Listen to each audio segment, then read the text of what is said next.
इस छोटी सी जिंदगी में कौन अमीर नहीं होना चाहता। प्रेस द लॉर्ड सभी को। मैं विल्सन तालिब आपके साथ फिर से एक छोटी सी स्टोरी को शेयर करना चाहता हूँ। आज हम बात करेंगे एक छोटे से देश की, जिसका कि एक बहुत ही अजीब रिवाज था, जिसमें कि जो राजा था वो कोई खानदानी नहीं होता था। वो खुद जनता में से जनता के द्वारा चुना जाता था।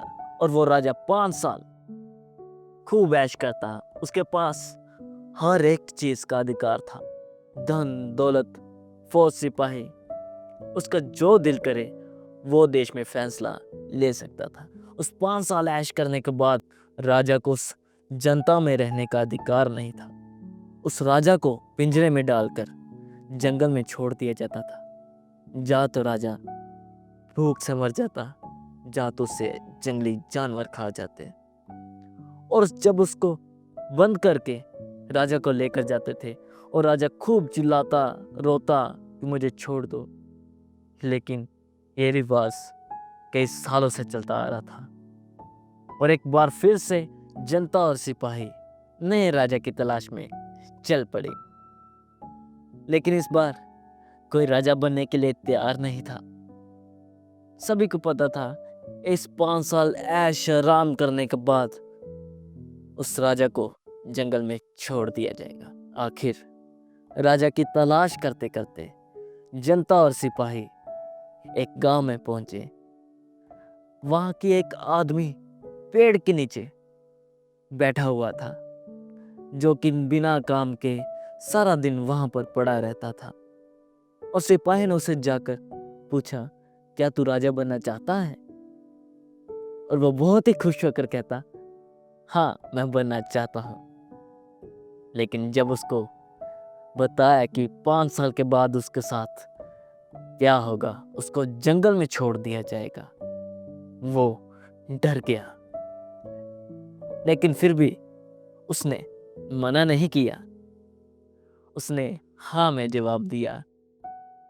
और वही फिर से उसके राजा बनने के बाद शाही पोशाक, शाही खाना, खूब ऐश, शाही घोड़े, रथ, सिपाही, पैसा, सब कुछ उसके पास आ गया। लेकिन वक्त कैसे गुजरता है पता नहीं चलता। 5 साल खत्म हुए और उस राजा को फिर से सिपाहियों के द्वारा पिंजरे में बंद करके जंगल में छोड़ने के लिए लेकर जाने लगे। लेकिन इस बार जो राजा था वो रो नहीं रहा था, और जनता थी, जो सभी लोग थे, वो बहुत हैरान हुए कि इसको पता नहीं है कि ये जंगल में मर जाएगा, फिर भी ये इतना खुश है, हंस रहा है, इतना शांत है। और एक बुजुर्ग सिपाही ने उससे कान में पूछ लिया कि तू इतना खुश क्यों है? तुझे नहीं पता कि तुझे जंगल में छोड़ने जा रहे हैं, जहाँ कि तुझे जंगली जानवर खा जाएंगे, जा तो तू भूख से मर जाएगा। लेकिन उसने कहा, मैं जो 5 साल यहाँ पे राजा था, मैंने बहुत ही सारे पैसे का इस्तेमाल किया, और जहाँ पर तुम मुझे छोड़ने जा रहे हो, मैंने वहाँ रहने का इंतजाम किया, जहाँ पर कि मेरे पास खूब खाना है, जिंदगी भर रहने का इंतजाम है, और इतनी बड़ी ऊंची दीवारें हैं कि जहाँ पर जंगली जानवर आ भी नहीं सकते। कुछ ऐसे ही है हमारी जिंदगी दोस्तों। हम अपने घर को यहाँ पर बनाने में लगे हैं, जबकि हमें पता है कि हमारा जीवन सदा यहाँ का नहीं है।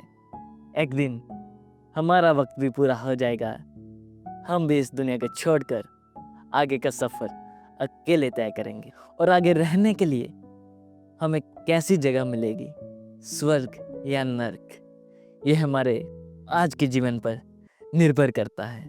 इसलिए मैं कहता हूँ, मैं मुसाफिर हूँ जिंदगी का, कुछ वक्त रुक कर फिर आगे जाना है। क्या करनी है दुनिया की धन दौलत, मुझे तो स्वर्ग में अपना घर बनाना है।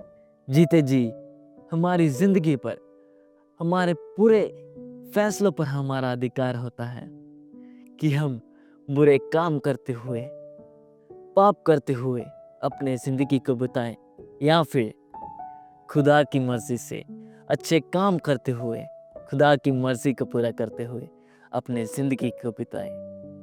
तुम्हारी जिंदगी सिर्फ तुम्हारा अधिकार है। आइए हम सब यहाँ की नहीं बल्कि स्वर्ग जाने की तैयारी करें, स्वर्ग में घर बनाने की तैयारी करें। आपको मेरी बात कैसी लगी कमेंट करके ज़रूर बताएं। अगर आपको मेरी बात अच्छी लगी तो शेयर भी कर दें। हो सकता है आपके एक शेयर करने से किसी और की ज़िंदगी भी नरक में जाने से बच जाए। Thank you. God bless you all.